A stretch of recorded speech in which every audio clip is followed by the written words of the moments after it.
O sa sunod nga awit, naguluhan kani o si Duterte ang presidente. Pasensya mo basig mawa ko ning linya pero ang panikamutan di gud mawa. Kay bago pa ganing nakumpos nga kanta. Okay.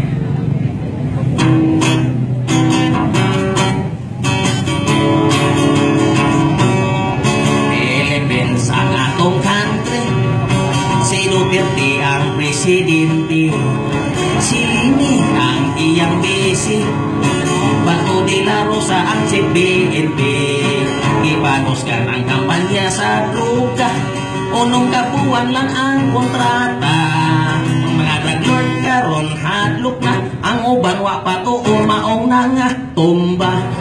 General ninyo ang among arte. Gikan kini sa PNP. Ni order dayon sa mga hepe. O plantok kang pangusgan gayon kini. Sa kampanya sa illegal nga droga. Double barrel kon magmagahi pa. Busa tagong lang mo dorogista kay ang kabaguhan.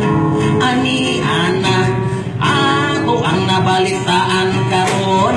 Dunay summary execution.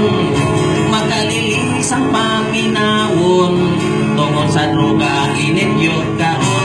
Sa tukang atong programa. Daghang drug lord ang misurindir na. Ug ang uban nagmagahi pa. Unya na nukol maong na disgrasya. Ay si Duterte ang presidente. Bato de la Rosa ang si PNP. Puros gayod mga Bisaya kini.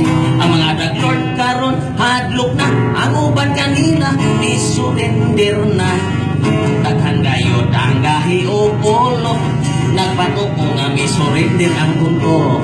Sa police station nanumpa kuno. Aron ang iyang ngalan malimpyo. Paguli mi balik sa bisyo. Ang pulis na di ayan niya di tontong. Pagmonitor na sakpan yun siya. Misupor sa baybas maong na nga tumba.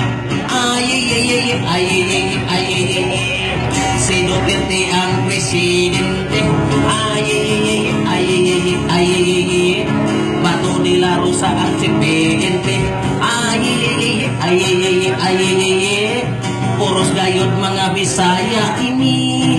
Mga drug lord karon hadlok na. Ang uban kanila ni surrender na. According to our president, Philippines must be a drug-free country.